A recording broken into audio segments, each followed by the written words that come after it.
Selamat siang Bapak Ibu, hari ini ada diseminasi budaya positif dari Ibu Danik Puspitasari SPD.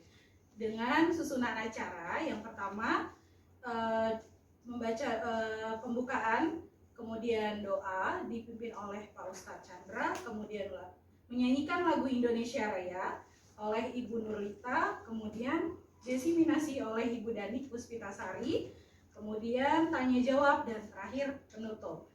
Sebelum memulai acara, ada baiknya kita membaca Bismillah. Bismillahirrahmanirrahim. Kemudian dipersilakan untuk Bapak Ustadz Chandra pimpin doa hari ini.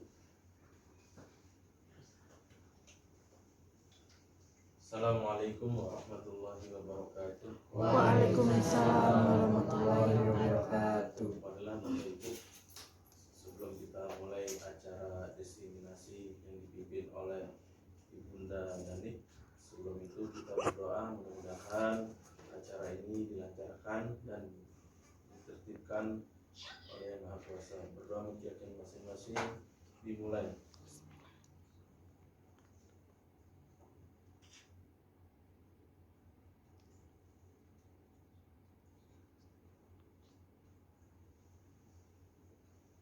Berdoa selesai. Assalamualaikum warahmatullahi wabarakatuh. Waalaikumsalam warahmatullahi wabarakatuh. Oke, terima kasih Bapak Ustadz Chandra yang sudah memimpin doa hari ini.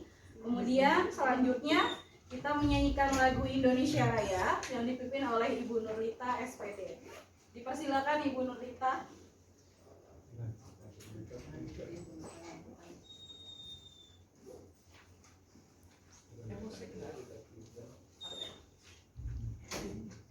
Disconnected. Untuk hadirin disilakan berdiri. Connected.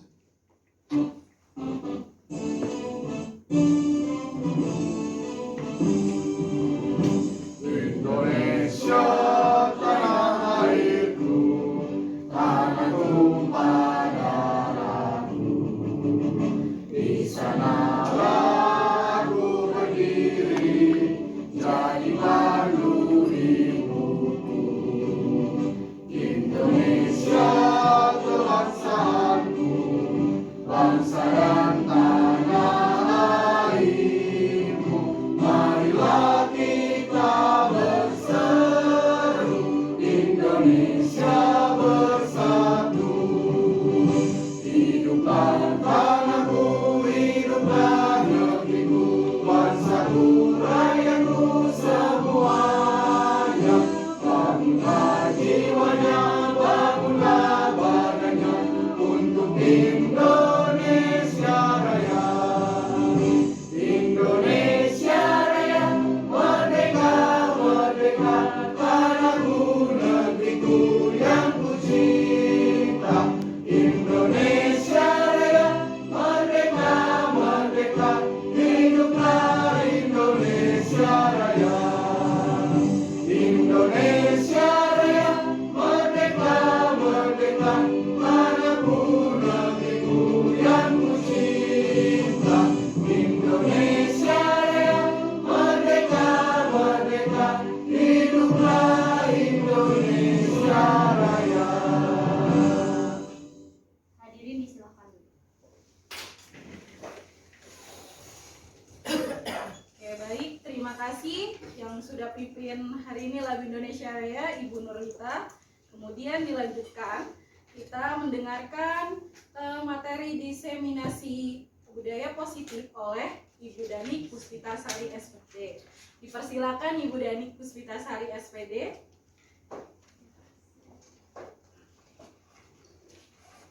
Terima kasih Bu Yona. Selamat siang Bapak Ibu semuanya. Terima kasih kesediaan waktunya sudah berkumpul di siang hari ini di tengah-tengah kepadatan aktivitas Bapak Ibu masih berkenan untuk berkumpul. Hari ini kita akan sharing bersama ya Bapak Ibu tentang diseminasi budaya positif. Jadi nanti kita sharing aja ya, karena saya juga masih belajar, pastinya nanti masih perlu banyak sharing tambahan dari Bapak Ibu semuanya. Sebelum kita mulai, mungkin kita mau cek konsentrasi dulu ya. Kalau selamat pagi, biasanya tepuknya berapa kali Bapak Ibu? Sudah pernah belum?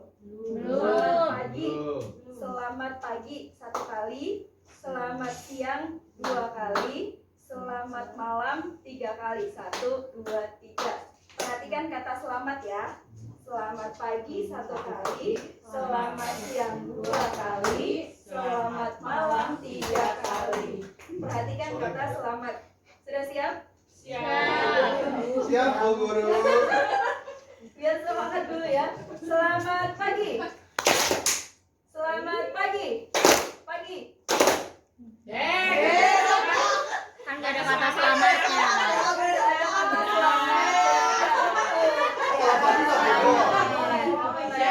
Maaf Bu, maaf ya. Sekali lagi ya Bapak Ibu ya, biar Orang-orang biar fokus baca kita nasi. hari ini. Selamat pagi. Selamat siang. Selamat malam. Malam. Selamat pagi. Selamat pagi. Selamat pagi. Pagi.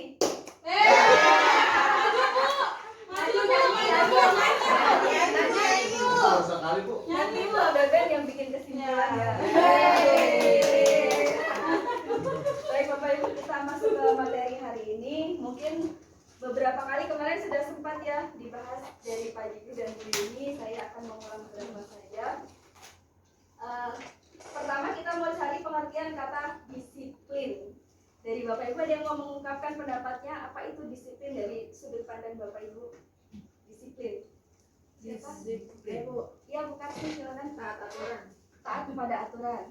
Siapa? Bu, Iya, Bu. kesepakatan yang telah diberikan kepada anak. Baik. Kesepakatan. Sesuai kesepakatan yang sudah diberikan kepada anak. Satu lagi, Bu Eli. Teratur, Bu. Teratur. Terima kasih untuk pendapatnya. Mari kita lihat lebih jauh apa itu kata disiplin.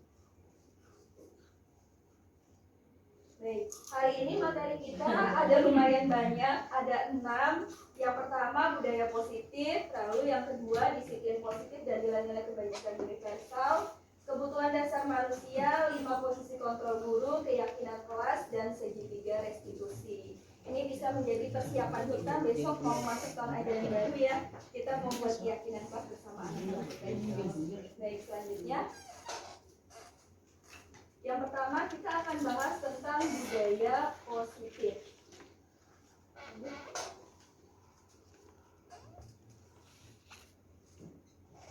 Ya, dari Standar Nasional Pendidikan, lingkungan yang positif sangat diperlukan agar pembelajaran yang terjadi adalah pembelajaran yang berpihak pada murid sebagaimana tertuang dalam standar proses pada Standar Nasional Pendidikan pasal 12. Jadi memang sudah tercantum pada standar pendidikan di negara kita ya, bahwa kita sebagai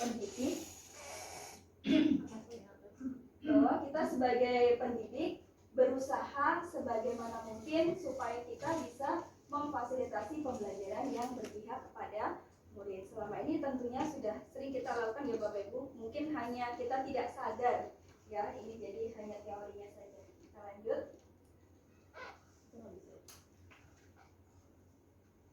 Baik, budaya positif merupakan nilai-nilai, keyakinan-keyakinan, dan kebiasaan-kebiasaan di sekolah yang berpihak pada murid agar murid dapat berkembang menjadi pribadi yang kritis, penuh hormat, dan tanggung jawab.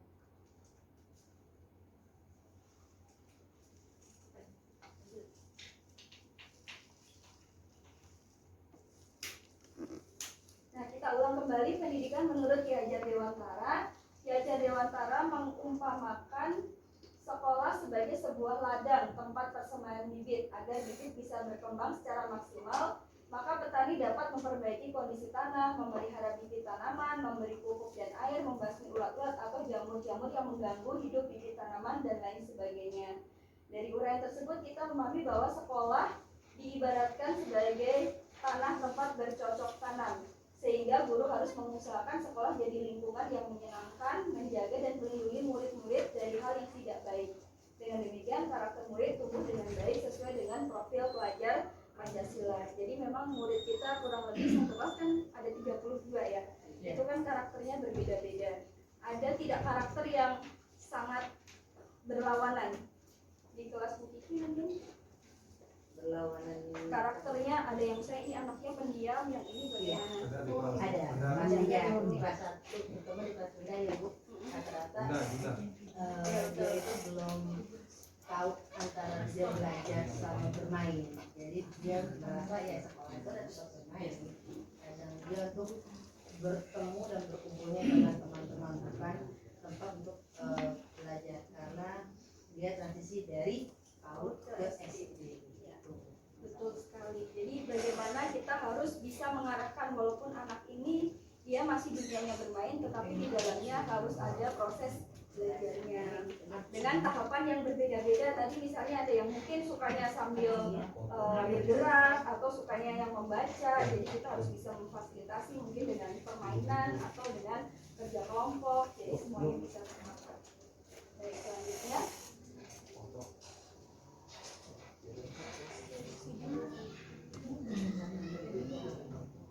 nah, pembelajaran paradigma baru merupakan pembelajaran yang dirancang berdasarkan prinsip pembelajaran berdiferensiasi, sehingga peserta didik belajar sesuai kebutuhannya berdasarkan tahap perkembangan usia yang tertuang dalam profil pelajar Pancasila. Seperti yang sudah kita ketahui Bapak Ibu ya, di sekolah kita sudah menerapkan kurikulum merdeka dari kelas 1, 2, 4 dan 5 ya. Sudah semuanya pasti sudah kenal dengan profil pelajar Pancasila. Ini ada beberapa elemen, mulai dari beriman, bertakwa kepada Tuhan, berakhlak mulia, kebinekaan global, gotong royong, mandiri, bernalar kritis dan kreatif. Kemudian berikutnya, nah sebenarnya kita itu sering mengalami miskonsepsi tentang teori kontrol. Jadi selama ini kita lebih sering untuk berusaha bagaimana mengontrol murid. Kemudian ada juga ilusi bahwa semua penguatan positif efektif dan bermanfaat. Tapi ada beberapa hal yang kita menganggap bahwa sebenarnya itu hal yang baik untuk anak, tapi ternyata berdasarkan beberapa teori itu mengganggu perkembangan anak. Nanti kita akan lihat lagi. Lalu bahwa ilmu kritis dan membuat rasa bersalah mampu menguatkan karakter. Ada juga ilusi bahwa orang dewasa mempunyai hak untuk memaksa. Nah, dari yang ketiga, ilmu bahwa kritik dan membuat rasa bersalah mampu menguatkan karakter. Apakah Bapak Ibu sepaham dengan prinsip ini? Jadi kita membuat rasa murid itu punya rasa bersalah, itu dapat menguatkan karakter mereka? Bisa. Bagaimana? Jadi kalau kita membuat mereka tuh rasa bersalah, ini gara-gara kamu nih, jadi temanmu jatuh, itu apakah bisa menguatkan karakter mereka untuk menjadi pribadi yang lebih baik? Juga. Gimana Bu Monik? Karena itu suatu hukuman. Suatu hukuman. Ya kan aku udah bikin dia down duluan kan ya. Berarti tidak setuju ya? Kalau misalnya kita memberikan rasa bersalah pada anak itu membuat dia karakternya semakin baik, berarti kita tidak sepaham dengan itu ya. Nah, kemudian yang ini ilusi bahwa orang dewasa mempunyai hak untuk memaksa. Kita sebagai orang dewasa di sekolah, boleh kita memaksa murid-murid kita? Memaksa dalam kebaikan. Memaksa untuk disiplin. Tetapi tetap dalam porsinya ya. Dipaksa untuk belajar. Ya, betul. Karena memang anak-anak kita kalau dilepas begitu saja, apakah bisa untuk mengikuti keyakinan kelas yang sudah dibentuk? Tentunya masih perlu bimbingan ya, karena tadi seperti sebagai seorang petani, dia bisa memberi pupuk, dia bisa memberikan untuk membasmi hama, jadi dengan tindakan yang beraneka ragam. Oke, kita lanjut.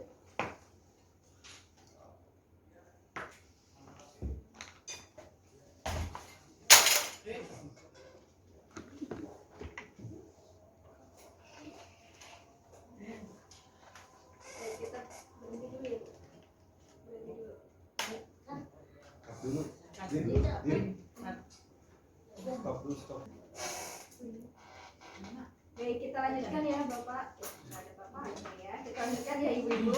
Nah, coba sekarang sebelum kita lanjut ke materi berikutnya, andaikan bahwa di tangan ibu-ibu semuanya ada hal yang sangat berharga, lalu digenggam sekuat tenaga. Nah, di sebelahnya ada teman yang lainnya. Coba, apakah teman sebelahnya bisa membuka genggaman tangan yang itu seumpama hal yang sangat berharga yang ibu-ibu punya? Coba, Bu Kiki sama Bu Yona. Bu Kiki bisa buka kepalan tangan Bu Yona. Kekuatan saya. Iya. Ada saya tenaganya Bisa. kuat. Coba kalau Bu Yona yang buka kepalan tangan Bu Kiki. kekuatan dia.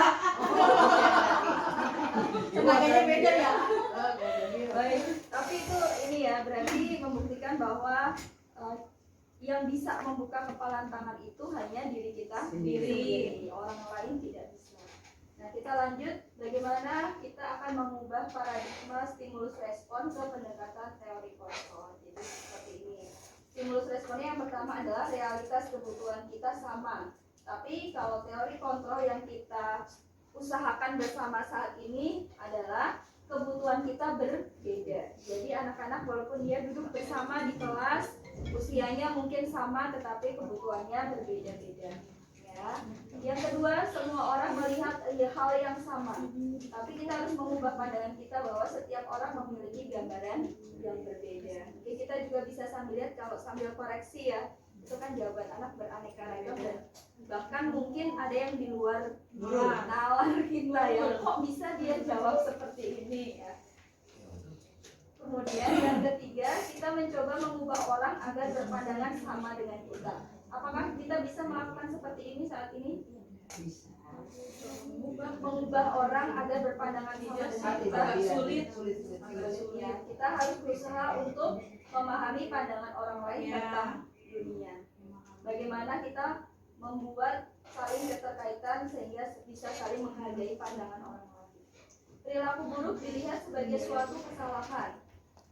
Sedangkan untuk teori kontrol yang kita yakini ini adalah semua perilaku memiliki tujuan. Jadi kalau mungkin di kelas ada anak yang sering iseng atau sering apa, itu nanti kita bisa lihat sebenarnya kebutuhan apa yang belum dia penuhi dalam dirinya sehingga itu anak kok bisa iseng banget di kelas. Nanti kita coba lihat sama-sama. Orang lain bisa mengontrol saya, tetapi untuk teori kontrol adalah hanya Anda yang bisa mengontrol diri Anda. Jadi hanya kita sendiri nih yang bisa mengontrol diri kita, mau dari perilaku kita, mau dari apa yang kita pikirkan, apa yang kita ucapkan, yang bisa mengontrol hanya diri kita sendiri. Saya bisa mengontrol orang lain, tetapi kenyataannya kita tidak bisa mengontrol orang lain.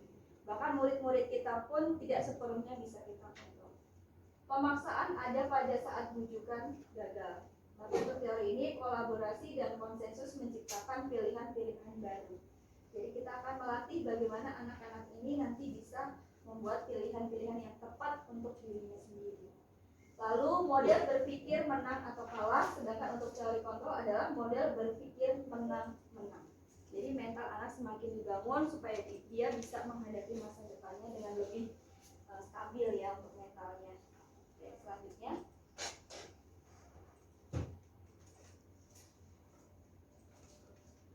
Yang kedua, kita masuk ke disiplin positif. Disiplin berasal dari kata disiplina yang artinya belajar. Jadi yang tadi kita sudah di depan ya Bapak Ibu ya. Disiplin mengacu pada disiplin diri yang memiliki tanggung jawab terhadap apa yang dilakukannya berdasarkan nilai-nilai yang diyakini. Seperti yang sudah kita laksanakan di kelas ya. Disiplin diri membuat orang menggali potensi menuju sebuah tujuan, apa yang dia hargai. Namun dalam budaya kita, makna kata disiplin telah berubah menjadi sesuatu yang dilakukan seseorang pada orang lain untuk mendapatkan kepatuhan atau untuk mendapatkan pujian, untuk mendapatkan hadiah dan lain sebagainya. Jadi disiplinnya sepertinya mayoritas masih dari luar ya motivasinya. Baik, ada cerita di kelasnya Bapak Ibu terkait tentang kedisiplinan. Mungkin ada di kelas itu saya punya ketentuan seperti ini. Kalau anak seperti ini nanti dia jadi begini. Ada yang mau menceritakan sedikit berbagi pengalaman untuk kita semua tentang disiplin di kelas? Dikrut tuh. Ayo dikrut. Ya. Di anak saya kalau misalnya tidak piket, nanti dia misalnya harus piket 2 hari atau apa misalnya gitu. Ya boleh sharing nanti kita bisa terapkan juga di kelas kita. Pengalaman juga bisa. Kalau di kelas saya sebelumnya kan memang sudah dibuat keyakinan kelas berdasarkan kesepakatan bersama dengan anak-anak. Jadi tidak hanya guru yang mengusulkan, tapi mereka juga mengusulkan. Jika mereka melakukan tindakan yang melanggar aturan, maka mereka sendiri juga yang menentukan konsekuensinya. Begitu. Contohnya untuk di kelas saya sendiri, anak-anak itu sering sekali bermain bola padahal mereka tidak mengenakan baju olahraga gitu. Jadi di situ mungkin ada kesan egois tidak bergantian dengan kelas lain yang dapat jadwal olahraga hari itu. Jadi untuk mereka yang berolahraga di lapangan tidak sesuai dengan jadwal pelajaran olahraga atau tidak mengenakan baju untuk berolahraga, maka kita sepakati untuk mereka melakukan piket. Ya. Biasanya saya kenakan piket 2 hari, atau jika mereka masih ada curi-curi melanggar maka saya tambah. Bahkan untuk sekarang ada sekitar 6 anak yang saya berikan mungkin sanksi ya, sanksi karena beberapa bulan sebelumnya mereka melanggar aturan tersebut. Setelah beberapa kali diperingatkan, jadi saya berikan sanksi itu, mereka piket sampai dengan kenaikan kelas. Setiap hari berarti ya? Setiap hari. Tapi di situ saya pun mengawasi setiap hari, jadi saya pastikan bahwa yang terakhir keluar itu adalah guru kelasnya.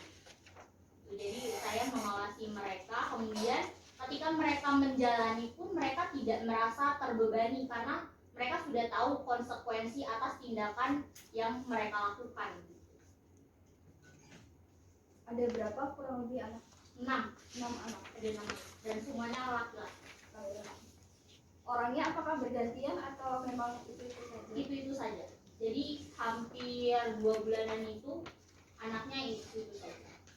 Dan pelanggarannya masih sama? Pelanggarannya sama karena tadinya sudah diperingatkan, mereka melanggar, lalu saya beri hukuman yang ringan, mungkin hanya sekitar 2 hari, seminggu, 1 bulan, lalu sampai naik kelas.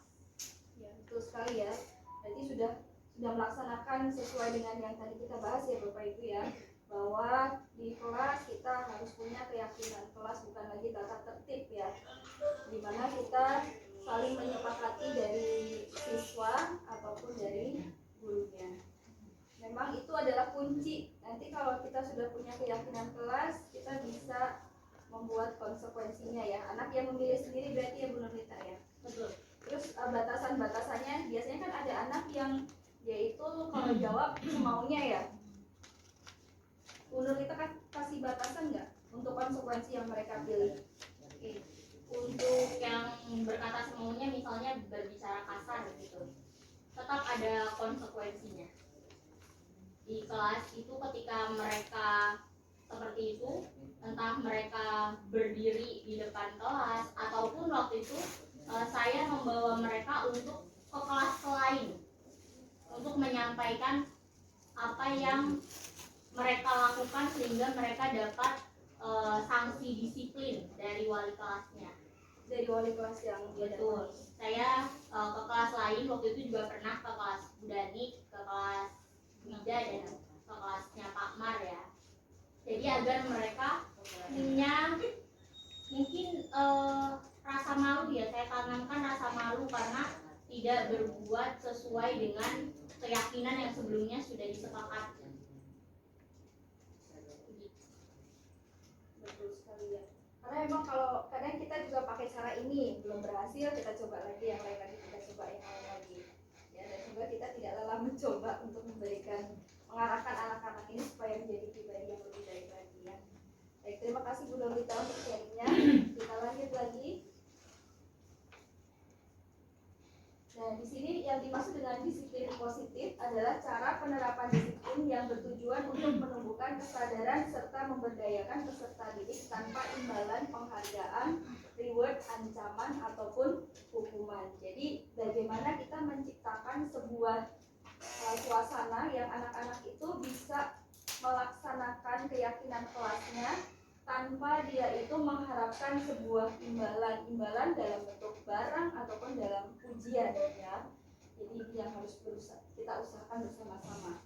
Sebagai pendidik, tujuan kita adalah menciptakan peserta didik yang memiliki disiplin diri sehingga mereka berperilaku mengacu pada nilai-nilai kebajikan universal dan memiliki motivasi intrinsik dalam perubahan perilaku ke arah yang lebih baik. Dan kita berharap nanti sama-sama kita berusaha anak-anak ini supaya mereka bisa punya motivasi dari dalam diri. Mungkin yang memang jadi PR sampai saat ini ya. Kadang anak-anak, jujur anak kelas saya juga kalau ada gurunya dia bisa tertib, tetapi kalau tidak ada gurunya ya kembali lagi ke situ. Di sini ada nilai-nilai kebajikan universal, merupakan nilai yang disepakati bersama lepas dari kita itu dari suku bangsa mana, agama mana, ataupun bahasa apa. Nilai dari beberapa sumber, yang pertama ada Bahlil Pancasila, ada beberapa elemen yang sudah kita sering temui ya. Kemudian ada dari Igbo Primary Youth Program, ada toleransi, rasa hormat, integritas, mandiri, menghargai, antusias, empati, keingintahuan, kreativitas, kerjasama, percaya diri, dan komitmen. Kemudian ada dari keterampilan murid, ada life skill-nya seperti dapat dipercaya, lurus hati, pendengar yang aktif, tidak merendahkan orang lain, dan memberikan yang terbaik dari dirinya. Jadi dari bagaimana lingkungan itu menerapkan disiplin positif, harapan kita adalah anak-anak ini memiliki nilai kebajikan universal yang ada di sini. Andai kata anak kita memiliki 2 saja, apakah dia sudah menjadi pribadi yang siap untuk tumbuh dewasa? Menurut Bapak Ibu bagaimana? Memiliki 2 nilai saja, dia punya rasa hormat dan mandiri, sudah cukup. Paling tidak ada berapa nilai yang dia dapatkan dari disiplin positif di sekolah? 3 ya paling tidak ya. Nah dari sini kita juga disiplin positif tidak hanya kita gaungkan di sekolah saja, tetapi bagaimana kita juga berkolaborasi dengan orang tua di rumah, ataupun kalau memungkinkan dengan masyarakat sekitar. Karena kalau kita menerapkan disiplin positif hanya di sekolah saja, apakah motivasi intrinsik itu akan muncul dari dalam diri anak? Tentu belum ya. Jadi kita harus berkolaborasi, bagaimana kita berkomunikasi dengan orang tua supaya di rumah juga bisa menerapkan disiplin positif ini. Dan selanjutnya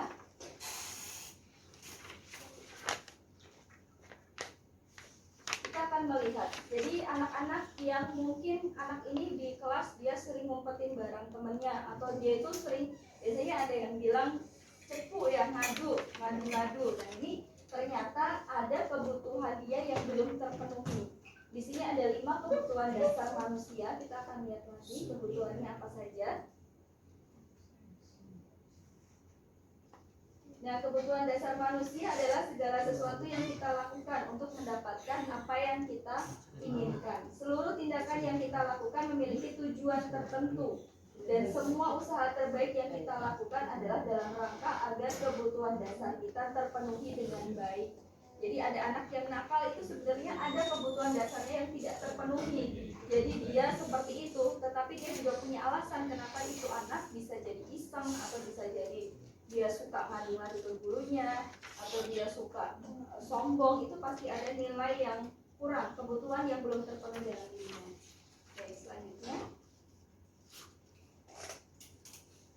Nah, kebutuhan dasar yang pertama adalah bertahan hidup. Bertahan hidup ini dari mana? Dari makanan, dari pakaian, tempat tinggal, keamanan, dan juga kesehatan. Yang kedua adalah kebutuhan kasih sayang dan rasa diterima. Rasa diterima, dipedulikan, berbagi, kerjasama dalam kelompok, menjadi bagian dalam kelompok, ini masuk dalam kasih sayang. Kemudian ada penguasaan, meliputi harga diri, keinginan untuk dianggap, memimpin, berprestasi, diakui, dan didengar. Jadi kalau anak-anak yang di kelas mungkin ada yang suka cari perhatian ke bapak ibu gurunya, nah, kemungkinan besar dia masih kurang, mungkin rasa sayangnya di rumah masih kurang, jadi dia mencari kasih sayang di sekolah. Kemudian ada ya Pak ya? Ada. Nah banyak, pasti di setiap kelas itu ada ya. Nah kemudian mungkin ada anak yang seperti cerita misalnya si yang di kelas Paman yang pintar siapa? Yang pintar siapa? Fatihah. Yang agak kurang siapa? Tidak, misalnya Fatihah dapat ulangan harian nih, lalu dia Fatihah ya Pak? Fatihah yang pintar, yang kurang? Dan Fadil. Fatihah nih, Fatihah dapat nilai bagus, Fatihah, wah nilai aku dapat 100. Iya. Lalu misalnya si Ozil Ozil. sensasi aja. Oh, Ozil sensasi. Si Ozil, tapi kita nggak tahu ya karakternya. Si Ozil misalnya langsung karena dia lihat si Fatihah lihat Ozil nilainya misalnya 50 gitu, dia langsung secara nggak sengaja nih dia bilang, wah kamu nilainya jelek dapat 50, Ozilnya nangis. Nah, itu karena dia ingin menunjukkan bahwa dirinya itu punya kemampuan lebih di bidang akademik, ya di sini. Kemudian kebutuhan dasar selanjutnya adalah kebebasan. Ada nilai. Nah itu kan berarti kita tidak perlu dewain sama bapak kepala sekolah kan ya. Itu berarti kita sudah motivasinya ya sudah kewajiban kita sudah termasuk dalam motivasi intrinsik. Nah kalau anak-anak kita mayoritas apakah dia sudah punya motivasi intrinsik atau masih ekstrinsik? Jadi ada ekstrinsi lah. 50-50 ya. Semoga nanti jadi 100% ya di akhir tahun ajaran ini. Nah, motivasi ekstrinsik ini biasanya untuk menghindari ketidaknyamanan atau hukuman. Misalnya ada anak yang dia pakai sepatu hitam karena takut dihukum, atau misalnya dia pakai topi waktu upacara hanya karena takut disuruh maju ke depan. Kemudian untuk mendapatkan imbalan atau penghargaan.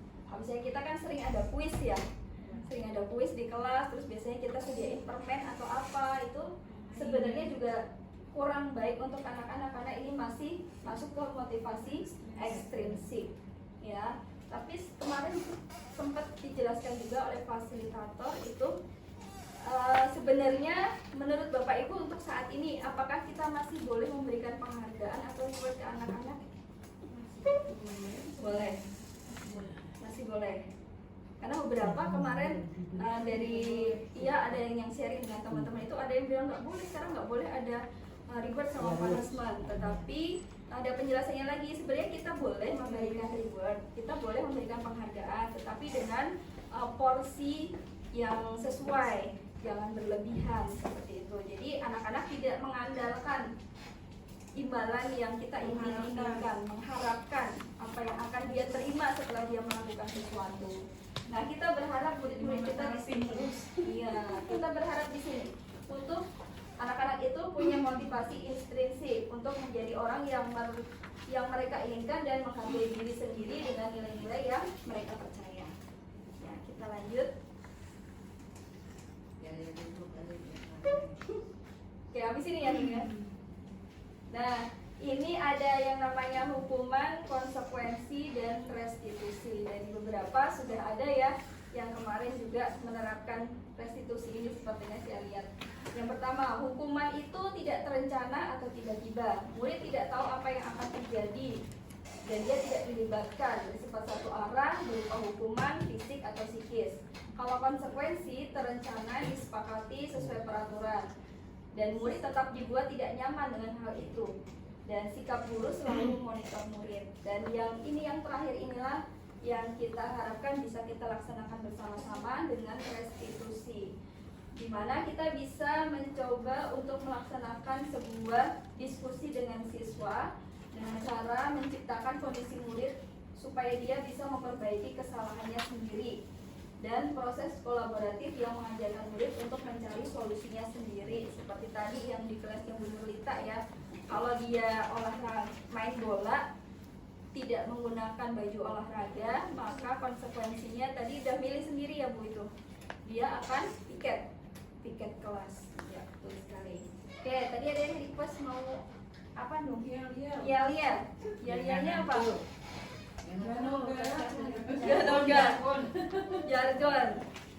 Jargon dulu ya. Boleh ya.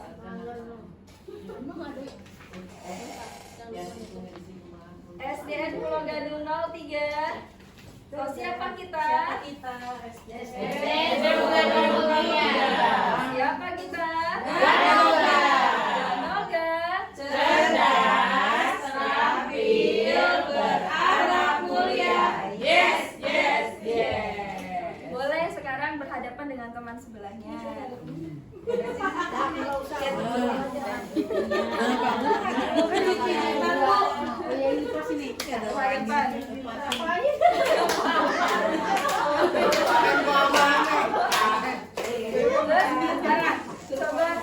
Ibu dipandang temannya. Yang jarak jauh nggak boleh.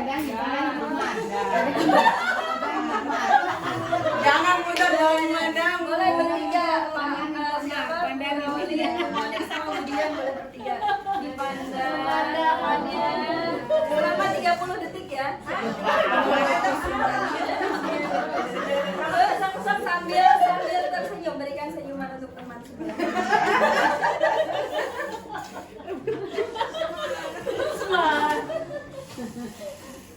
Ayo dipandang kepada.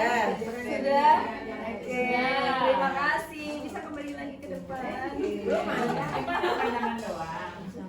Iya, pandangan. Bener mau yaya lagi? Tapi sambil duduk berdiri ya. Enggak. Sebentar aja biar ini dari kantong ya. Ini kalau ada kata ada huruf U berarti duduk. Kalau tidak ada huruf U berarti berdiri. Ya. Kalau ada huruf U duduk. Kalau tidak ada berdiri. Mungkin bisa tarik bangkunya sedikit. Tarik ke belakang.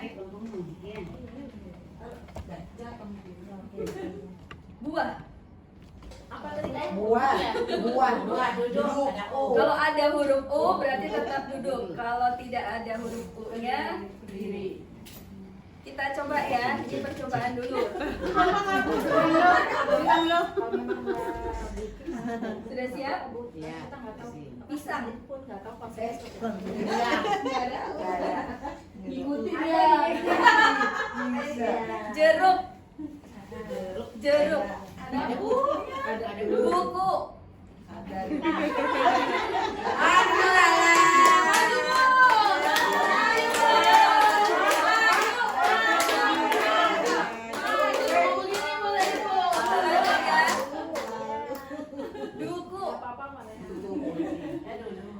Kursi, meja, lemari, lukisan,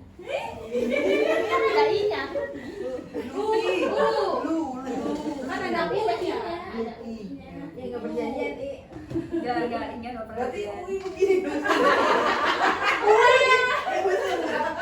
Terakhir ya, sesi terakhir ya.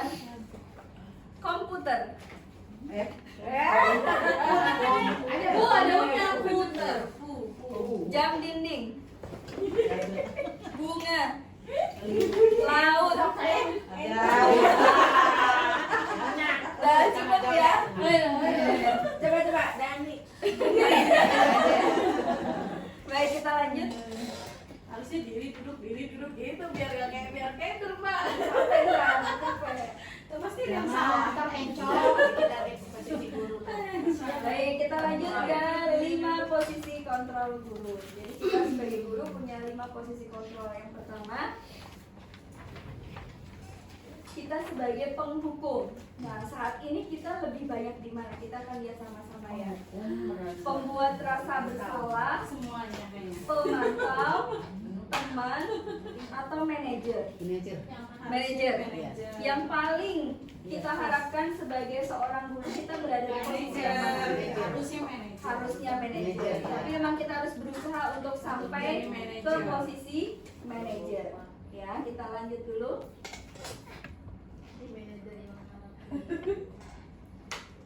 Nah, kita lihat sama-sama di sini. Ada contoh penerapan 5 posisi kontrol. Kasusnya adalah murid tidak memakai atribut lengkap saat upacara bendera. Lalu disuruh hormat bendera selama 2 jam. Berarti guru yang menyuruh dia hormat bendera selama 2 jam itu masih berada pada posisi penghukum. Ya, karena tidak sesuai dengan dia tidak mencari solusi sendiri. Ya. Kemudian berapa kali ibu harus memberitahu kamu? Nanti kalau ibu ditegur ke bapak kepala sekolah bagaimana? Nah, jadi tuh anak tuh seperti diberikan rasa bersalah ya, karena dia tidak pakai atribut, jadi gurunya yang kena tegur dari kepala sekolah. Jadi lewat kata-katanya kita bisa tahu, oh berarti guru itu masih di pembuat rasa bersalah. Kemudian selanjutnya masih sama kasusnya. Kemudian ada guru yang berbicara seperti ini. Ayo nak, ikuti peraturan sekolah. Tolong ibu ya, minggu depan harus pakai atribut yang lengkap. Ya sudah, kali ini tidak apa-apa. Lain kali jangan sampai seperti ini lagi ya. Nah ini kata-katanya kan lebih santai ya. Berarti kalau kita melaksanakan ini, kata-kata seperti ini, kalimat seperti ini, kita masih pada posisi sebagai teman. Dan kamu sudah melanggar peraturan sekolah, kamu tahu konsekuensinya. Kalau sudah menyangkut konsekuensi, setelah upacara kamu lengkapi atributnya ke koperasi dan jangan diulang lagi ya. Berarti dia sudah pada posisi pemantau. Karena dia sudah berkaitan dengan sudah ada konsekuensi berarti sebelumnya. Kemudian selanjutnya yang terakhir, kalau kita sebagai manajer berarti kalimat yang harus kita utarakan ketika anak itu melakukan sebuah kesalahan seperti ini. Jika kamu berbuat demikian, apakah sesuai dengan keyakinan kelas kita? Kira-kira bagaimana kamu perbaiki masalah ini? Jadi anak yang mencari solusinya sendiri. Kalau kita sudah bisa meredam emosi kita dan bisa berbicara seperti ini ketika ada anak yang melanggar keyakinan kelas, berarti kita sudah mencapai di posisi manajer. Sudah siap untuk menjadi posisi manajer? Harus siap ya. Silakan. Baik, selanjutnya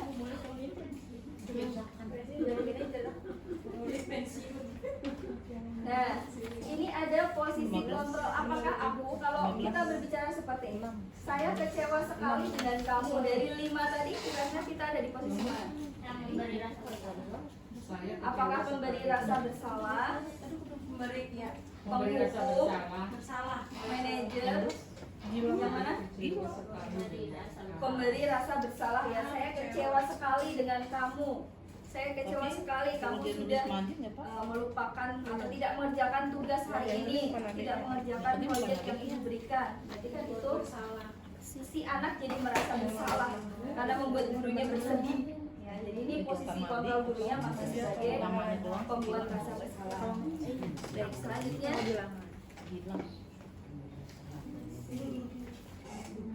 Nah, kalau ada kalimat seperti ini, kamu tidak pernah benar melakukannya. Kamu tidak pernah benar melakukannya, sudah dikasih tahu berkali-kali, masih saja tidak bisa mengerjakannya. Lebih ke mana? Dengan kalimat seperti ini. Salah juga nggak sih lah. Kamu tidak pernah Penghukum. Lebih ke penghukum. Ya. Kamu tidak pernah benar melakukannya, sudah diajarkan berkali-kali. Kalau yang pemantau tadi kan dia sudah ini ya, sudah mengarah ke konsekuensi. Kalau yang ini kan belum. Jadi ini masih pada posisi penghukum. Ya. Baik, selanjutnya.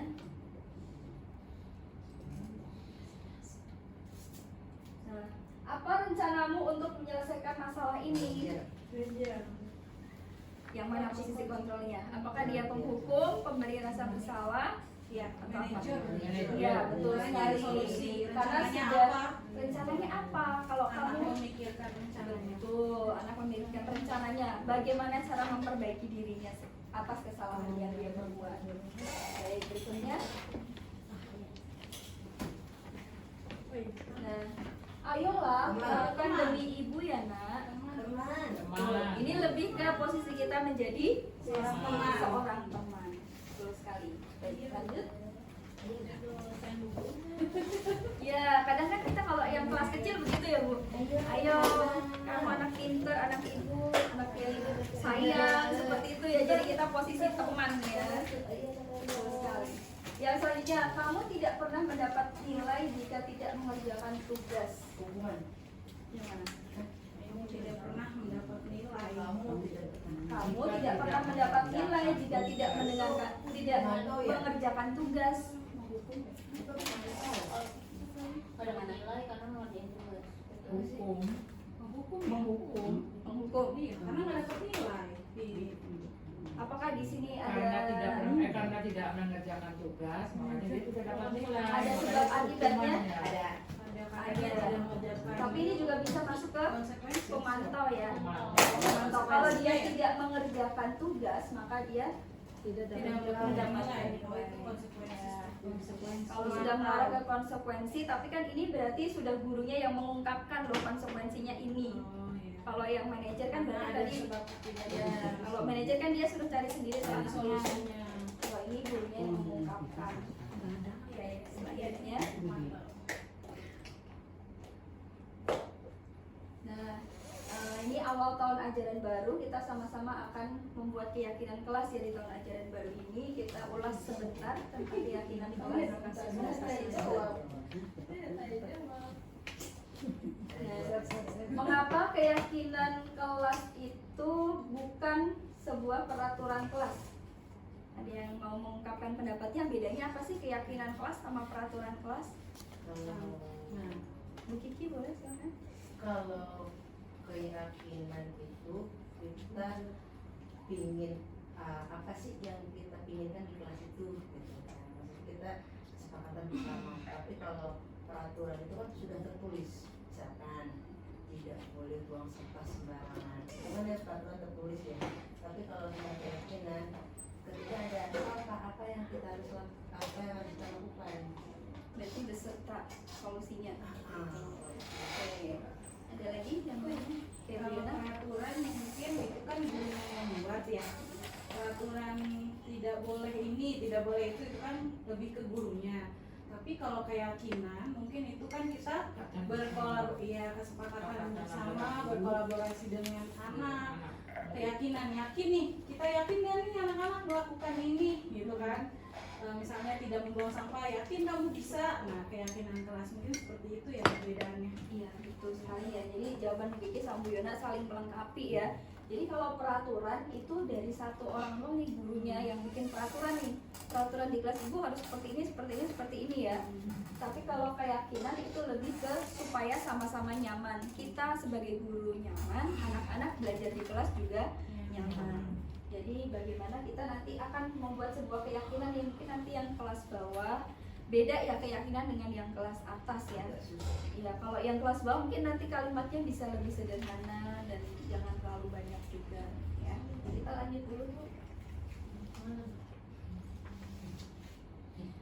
Ya, keyakinan merupakan nilai-nilai kebajikan, prinsip-prinsip universal yang disepakati bersama secara universal ya, terlepas dari suku, bangsa dan lain sebagainya.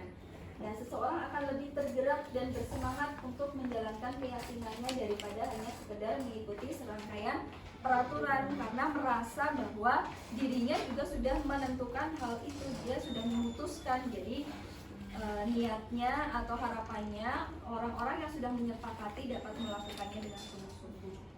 Dan selanjutnya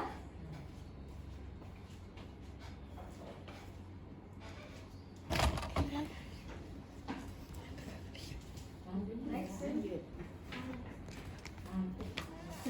Nah, di sini ya, dari peraturan kelas kita akan bergeser, kita ganti peraturan kelas menjadi keyakinan kelas. Dengan keyakinan kelas yang sudah kita bentuk nanti bersama anak-anak, kita berharap bahwa bisa menciptakan lingkungan yang positif baik di dalam kelas ataupun di sekolah. Jika semuanya sudah menerapkan ini dan lingkungannya sudah positif dan lama berlangsungnya sudah secara konsisten dilaksanakan, maka lama-lama kita memiliki budaya positif dan tentunya kita membutuhkan kerjasama dari semua pihak ya untuk mencapai harapan di budaya positif. Baik, selanjutnya. Nah, pembentukan keyakinan kelas ini bersifat abstrak, kemudian berupa pernyataan universal, dibuat dalam pernyataan yang positif. Jadi maksudnya kalau misalnya di kelas tidak boleh buang sampah sembarangan, begitu kalimatnya menjadi membuang sampah pada tempatnya. Jadi kalimatnya yang tadi negatif kita ubah menjadi kalimat yang positif dulu. Ada yang mau memberi contoh peraturan di kelasnya yang menggunakan yang pakai kalimat yang negatif?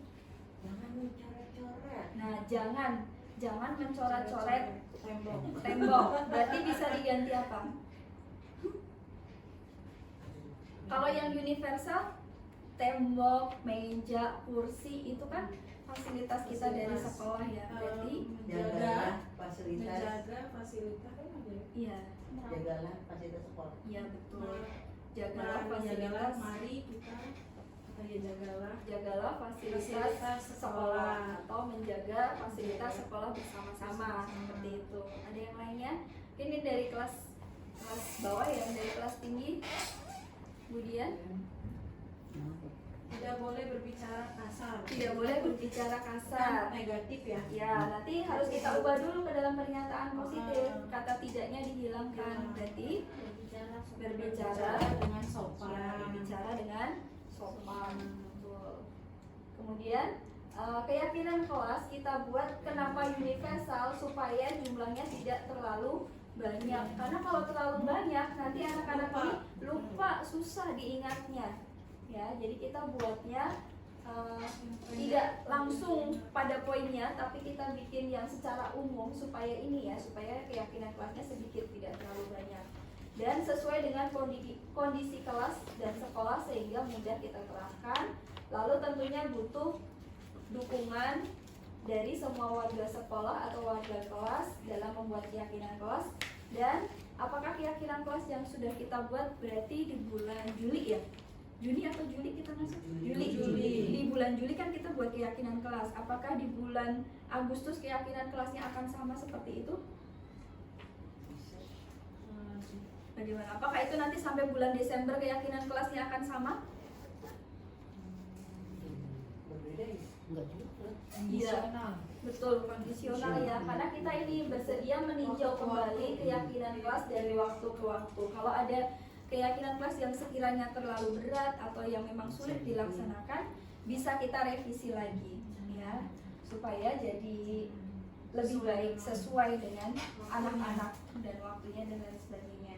Baik, Kondisinya. betul. Berikutnya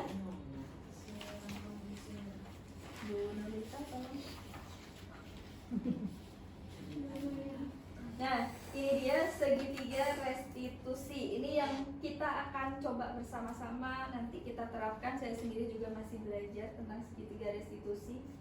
Baik, kita lanjut. Iya, betul.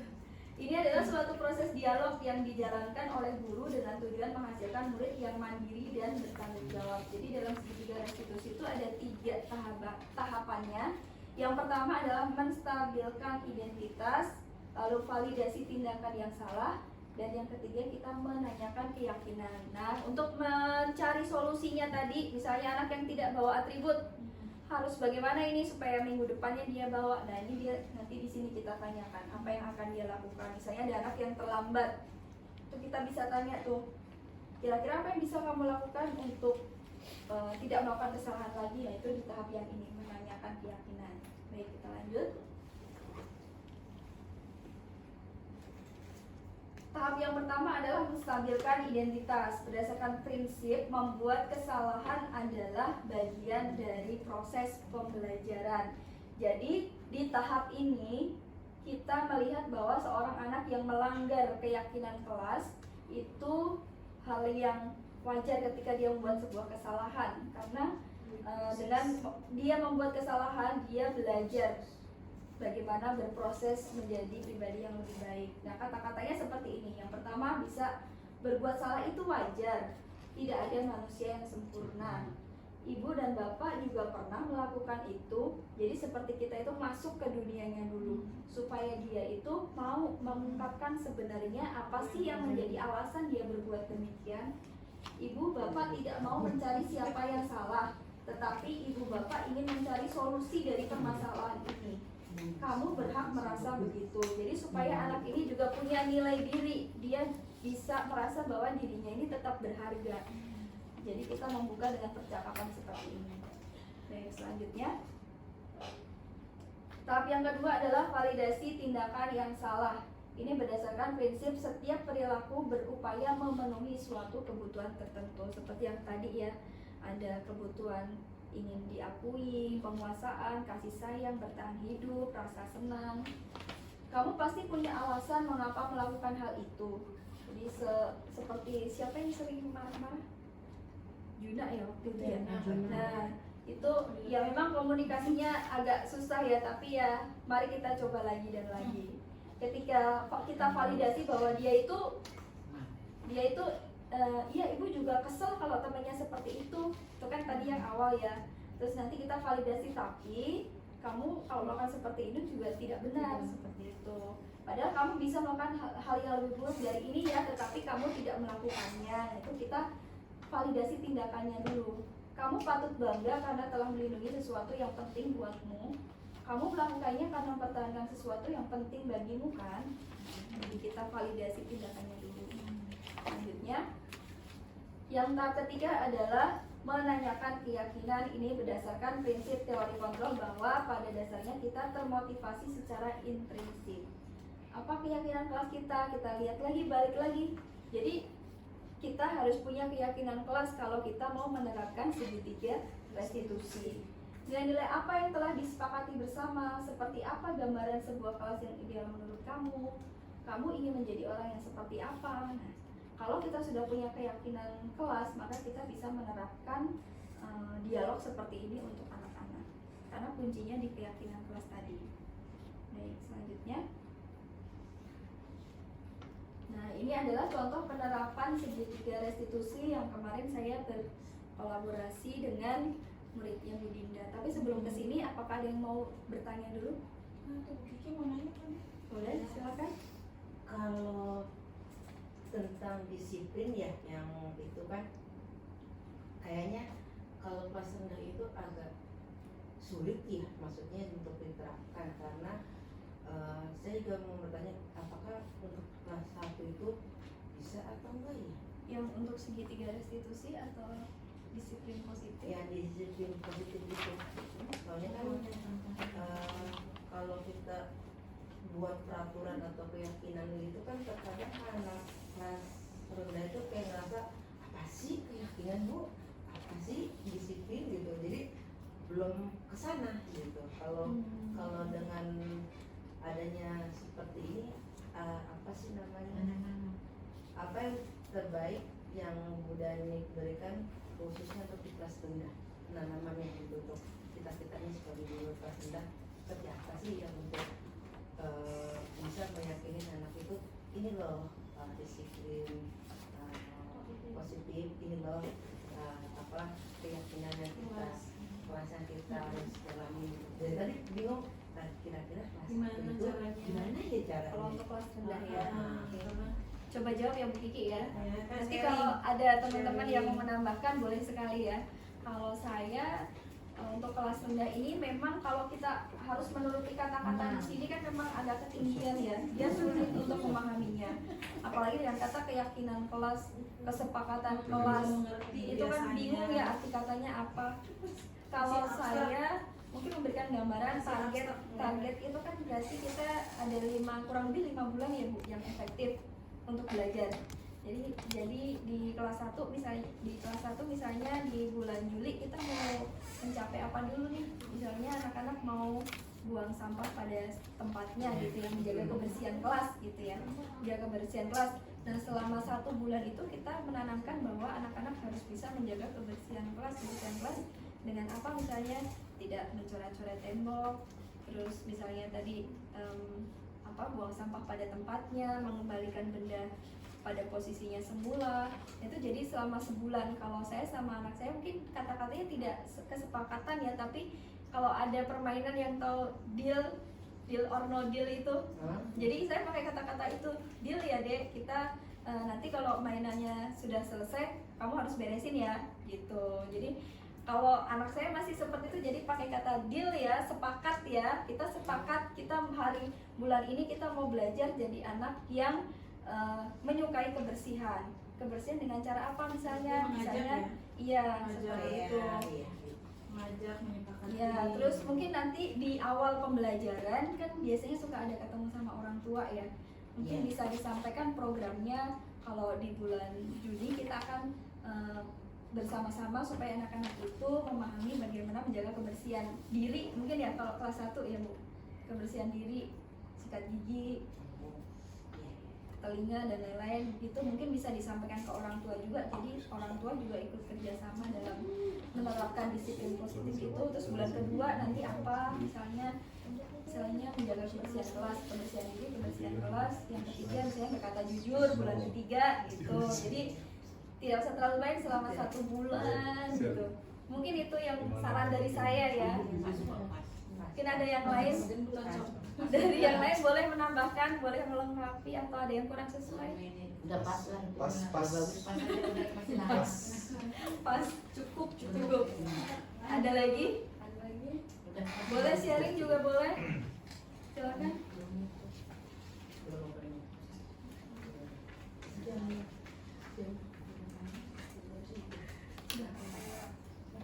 Ada yang mau bertanya? Bapak Ibu. Bapak Ibu. Kalau tidak ada kita coba lihat dulu ya. Kasus 1.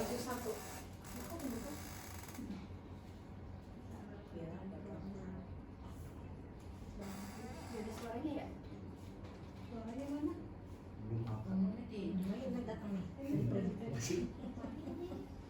Tenang. Dari konek Ronde keberapa nggak masuk kali. itunya yang speaker di bawah. Jadi ini Kiara datang terlambat. Lalu saya memanggil Kiara menanyakan alasannya apa, kemudian apa yang akan dia lakukan, apakah itu sesuai dengan keyakinan kelasnya. Terus pada akhirnya Connected. Kiara akan mencari solusi sendiri. Yang di kerumpuk.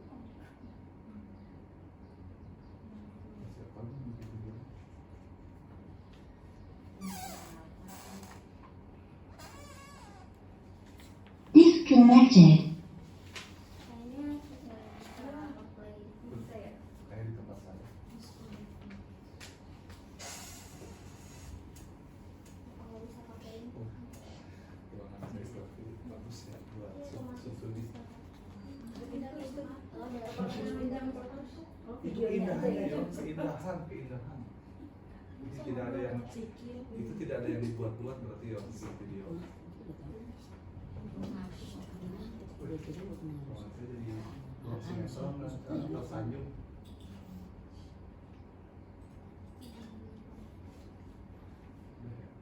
Biasa keluar.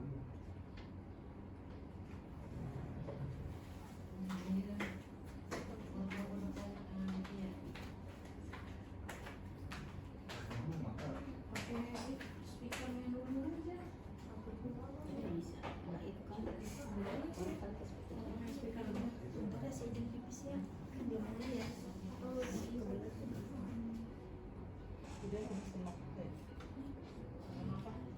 Kepring. Udah. Iya, ini tadi jalan. Ditipu. Tadi kan sebenarnya di sini nggak boleh pergi. Balik tadi. Udah balik. Ibu mau pesan apa? Saya telepon tuh pakai apa?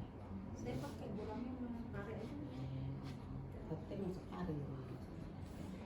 Tuh nggak mudah kadang susah ya.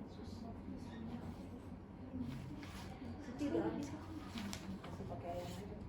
Saya bilang Saya apa? Saya udah daerah pagi. Oh, jadi pesan pakai speaker. FM mode. Ayam goreng. Bluetooth mode. Ayam apa aja yang ada. Itu ya. Tapi yang panas bagus. Masih ayam sayur gitu aja. Connected. Sudah nggak makan.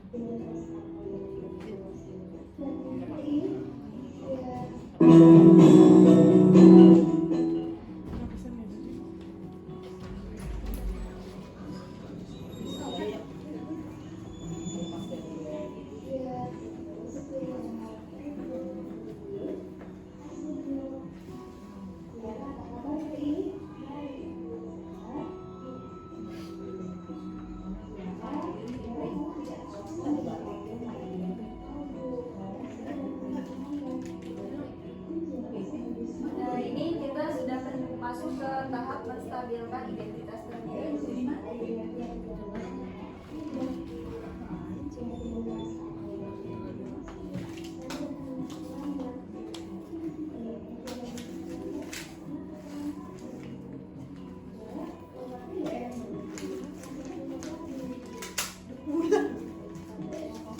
Nah, ini tahap berikutnya adalah validasi tindakan yang salah.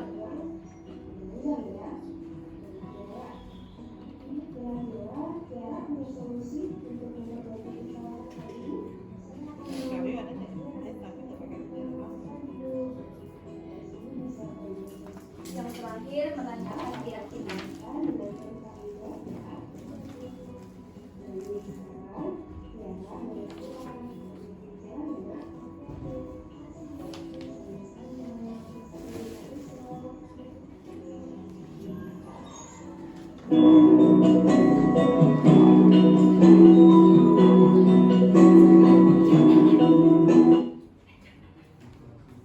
Ya, itu tadi contoh penerapan segitiga restitusi ya Bapak Ibu ya. Demikian penerapan yang sudah dilaksanakan. Nanti semoga kita dapat menerapkan di kelas masing-masing. Amin. Baik, Bu Nurlita yang terakhir di prom.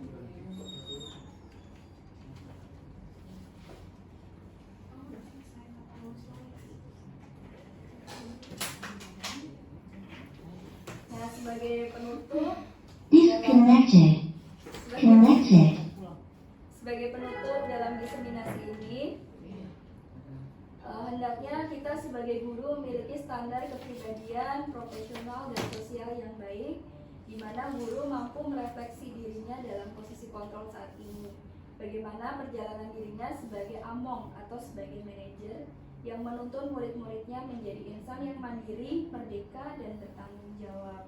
Jadi mari kita sama-sama bisa melaksanakan budaya positif di sekolah kita sehingga kita bisa menjadi seorang among atau seorang manajer, seorang pendidik yang bisa memberikan teladan yang baik untuk murid kita supaya murid kita menjadi pribadi dan mempunyai karakter yang baik. Demikian diseminasi yang dapat saya sampaikan hari ini. Atas kurang lebihnya saya mohon maaf. Terima kasih untuk Bapak Ibu semuanya dan selamat siang.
kabar hari ini?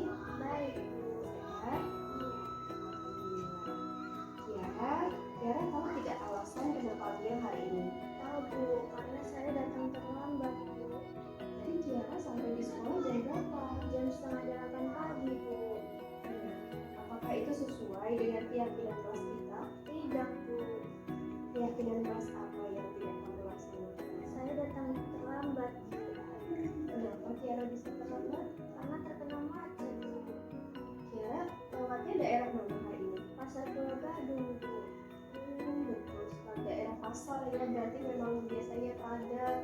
Kalau sedang senggang, lengang, ya lenggang ya. Nah, Tiara, tapi kira-kira Tiara punya solusi untuk memperbaiki kesalahan hari ini? Saya akan bangun lebih pagi agar saya tidak terkena macet lagi Bu. Ibu bisa terima solusi kamu. Asal kamu laksanakan dengan penuh tanggung jawab ya. Iya Bu. Baik, sekarang Tiara boleh pulang. Hati-hati di jalan ya nak. Iya Bu. Makasih Bu. Sama-sama. Sampai jumpa besok. Sampai